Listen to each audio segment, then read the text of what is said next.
বং classic চ্যানেলে তোমাদের সবাইকে ওয়েলকাম। প্রতিদিনের মতো আজকেও একটা নতুন রেসিপি নিয়ে চলে এসেছি। দেখো আজকে আমি মাছ রান্না করব। যে ভোলা মাছ আর বাটা মাছ আছে, তিনটে ছোট ছোট আর দুটো ভোলা। এই মাছগুলোকে আমি ঝাল করব। কিভাবে রান্না করব তোমরা প্রথম থেকে শেষ পর্যন্ত দেখতে থাকো। দেখো কি কি দেব আমি। 3 কোয়া রসুন নিয়ে নিয়েছি, কাঁচা শুকনো লঙ্কা নিয়েছি, কাঁচা লঙ্কা আর শুকনো লঙ্কা, টমেটো, আদা, ধনিয়া পাতা আর পেঁয়াজ, এগুলো নিয়ে নিয়েছি। আর নিয়েছি এই যে এখান থেকে সর্ষে নিয়ে নেব, সাদা সর্ষে। এই আদা লঙ্কা রসুন আমি বেটে নেব। 1 চামচ সর্ষেও নিয়ে নিয়েছি, একবারে এই আদার সাথে আমি বেটে নেব। পেঁয়াজ আর বাটবো না, টমেটোও বাটবো না, মশলার সাথে আমি কষিয়ে নেব। বাটনা বেটে নিয়েছি, কড়াই বসিয়ে দিয়েছি গ্যাস জ্বালিয়ে। কড়াইটা গরম করে নেব। কড়াই গরম হয়ে গেছে, তেল দিয়ে দিচ্ছি। তেলটা ভালো করে গরম করে নেব। তেল গরম হয়ে গেছে, মাছ দিয়ে দেব। প্রথমে দিয়ে দিয়েছি বাটা মাছ। বাটা মাছটা একটু ভেজে নেব। বাটা মাছ ভাজা হয়ে গেছে, তুলে নেব।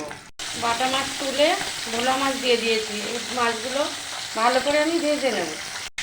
নিচের পিঠটা ভাজা হয়ে গেছে, উল্টিয়ে দেব। উল্টিয়ে দিয়েছি, নিচের পিঠ ভালো মতো ভেজে নিয়েছি।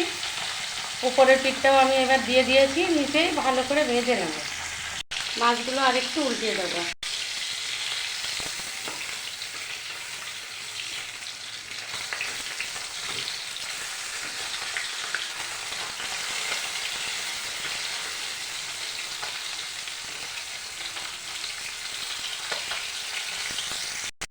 মাছ ভাজা হয়ে গেছে, তুলে নেব। আর কিছুটা তেল দিয়ে আমি কালো জিরে ফোড়নে দিয়ে দিয়েছি। দিয়ে দিচ্ছি পেঁয়াজ কুচি। পেঁয়াজটাকে একটু বাদামি করে ভেজে নেব।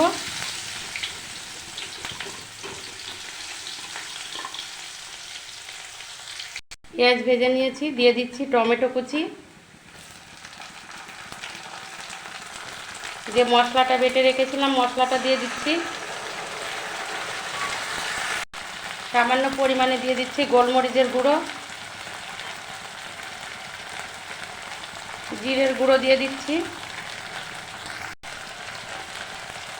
হলুদ গুঁড়ো দিয়ে দিচ্ছি।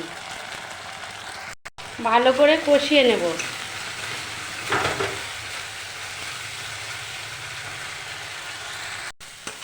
মশলা কষানো হয়ে গেছে।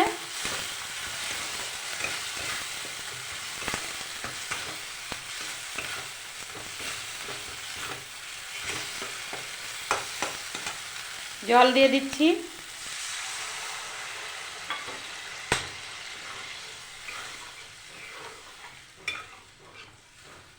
আর সামান্য একটু জল, লবণ দিয়ে দিচ্ছি। লবণ কষানোর সময় দেওয়া হয়নি, এখন লবণ দিয়ে ভালো করে ফুটিয়ে নেব। ঝোল ফুটে গেছে, মাছ দিয়ে দেব।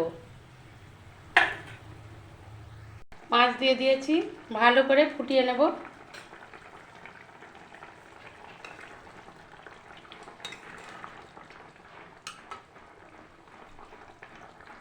এই ভোলা মাছ এইভাবে ঝাল করলে খেতে কিন্তু দুর্দান্ত হয়।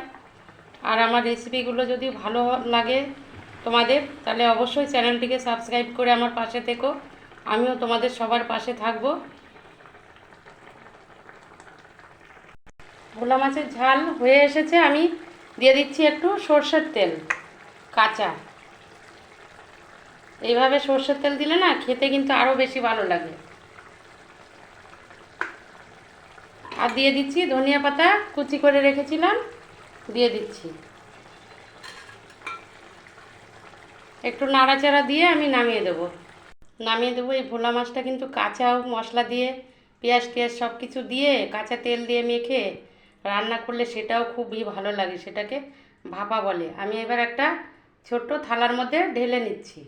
দেখো ছোট্ট একটা থালার মধ্যে আমি তুলে নিয়েছি। এই ভোলা মাছের ঝাল তোমাদের কেমন লাগলো? ভালো লাগলে লাইক কমেন্ট শেয়ার করে দিও। বেশি বেশি করে শেয়ার করো। আজকের মতো এই পর্যন্তই। দেখা হচ্ছে পরবর্তী ভিডিওতে।